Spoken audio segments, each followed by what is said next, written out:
I see you watching me with those eyes. I feel them follow me all the time. We gotta live. A is not going anywhere, that's for sure.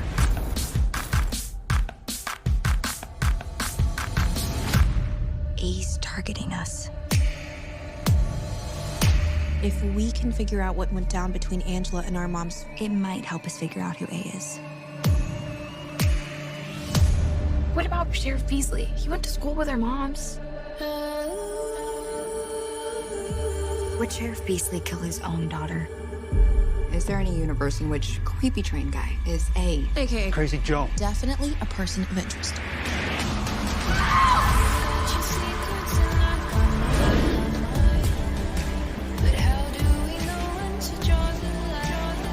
Oh my God, stop. Leave me the fuck alone. I feel like we're getting closer to something.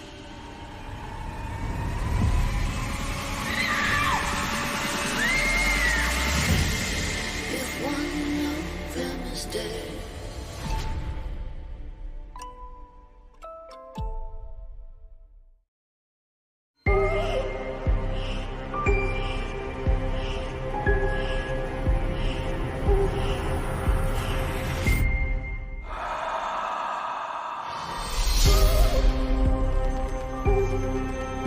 We talked about the season as really feeling like a horror movie. Those first 3 episodes tell the first 20 minutes of the movie Halloween, which are the only 20 minutes of the movie that are set during the day. And you meet our characters slowly. You meet Jamie Lee Curtis, you meet her friends. You see the creeper. He's out in daylight the same way you see Michael Myers in those first 20 minutes. And then you see in 104 and 105 the day before, and then Halloween itself. We have several mysteries to uncover in this season, and not all are directly tied to our slasher villain.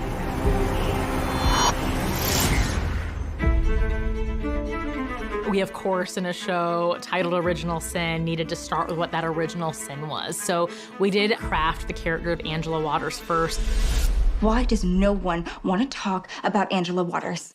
We knew that we wanted the mom's big sin to be tied to Angela. Horror movies and twins go well together, and there's something that's inherently spooky about them. What if Karen's not really dead? We all saw her fall. What if that wasn't Karen? What if it was Kelly? The idea that there are two people who look identical and that they might be lying to you or they might be switching their identities. Farron doesn't trust easily. She is so sure about who she believes Karen to be, even after death. If Karen could see us now. If only.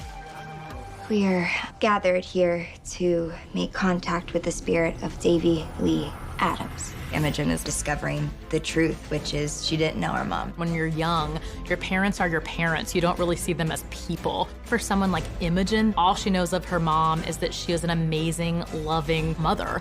So I think it really shakes her to learn that maybe she wasn't that in the past. The big conversation that we always had about the Ouija board scene is, for the first time, the girl that has kept it together, the girl that keeps fighting, the girl that is strong, finally breaks down. Seeing those kids come together, facing horror and facing sadness is a really cathartic moment. And I do think it pushes them together and solidifies their friendship.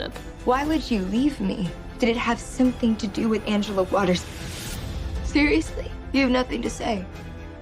Fuck you! Everybody's just demanding answers, but everybody's keeping secrets. The camera that Tabby sets up in the boys' locker room is the very first attempt at confronting her trauma. She is very slow to do anything with it. She just knows that she's desperate for any detail, anything that could trigger a memory. One of the things that she's doing throughout the season is that she's processing her trauma through her art and through filmmaking. Our victim will be a vulnerable young man from the point of view of the female gaze. This is a somewhat intimate scene, so I want to make sure everyone feels safe. She's processing her own trauma, and she asked for a safe set. Oh my God. Where's your damn Speedo, Greg? We are trying to decide where our boundaries are and what it means when those boundaries get crossed. Tabby, where are you going? For a walk. The thing that's really heartbreaking is that Greg shows up and exposes himself, which is an assault to her. You're okay. You're okay. You're okay. The build-up that made that all work was incredibly important. It was understanding how Tabby felt about men because of what one of them had done to her. And really trying to be able to get in here was the challenge. When she comes back, Chip, a young man, has finished shooting the film for her, which I think is a really big heartbreak because she wanted to flip the gaze. What do you mean, you shot it? Yeah.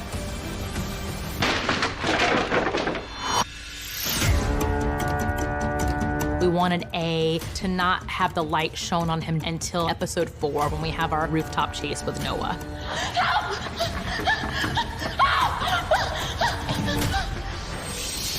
When I read that scene, I could not believe it said Noah. Like, I was just so excited. That was one of the most fun days I've ever had on a set. The action portion of it is one of my favorite things to do. So I kind of convinced Tracy, your stunt coordinator, to let me do it. 90% of what you saw was her. It took a whole night to shoot because Noah was jumping over a roof that didn't exist. We created a fake ledge, and we had a camera angle that you see her leaping off, and then we had another camera where she lands. So we built it in through visual effects and production design that there was a gap between two rooftops. We created some high platforms. That's where we have the shot from below, and that was a stunt double who was rigged on a wire. What do you want?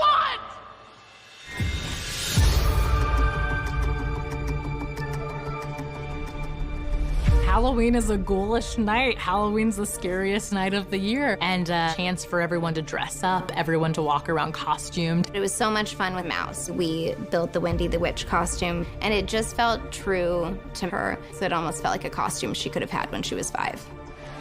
You're beautiful. What Ash's character does is really acts as the catalyst for her to come into herself and be more willing to open herself to these new girls because somebody finally accepts her as she is. We also made Farron's costume from scratch, and we just wanted to do our own version of Poison Ivy. With Imogen, we did Rosemary's Baby. I combed through the movie and tried to think of what was the most iconic outfit and decided it was that nightgown. Imogen's house was across the street from the cemetery, which I don't believe was originally scripted. But once we saw all the great angles we could get, we stood pointing at that house and saying, that's the one. The lead up to the Tyler kill was a huge challenge, a massive undertaking. We know something that none of our other characters know. We have the privileged information, which is that A is crashing this Halloween party, spying on all of our characters. We do those iconic, classic POV shots like Michael Myers at the beginning of Halloween. Hey, Orth, we can make our own movie. And once you see it, you will beg me to give it to you. A has a strong stance against bullies, and so seeing an epic fight between Tabby and Tyler and positioning Tyler as a harasser, A very Terminator-like sets his sights on Tyler as a perfect kill.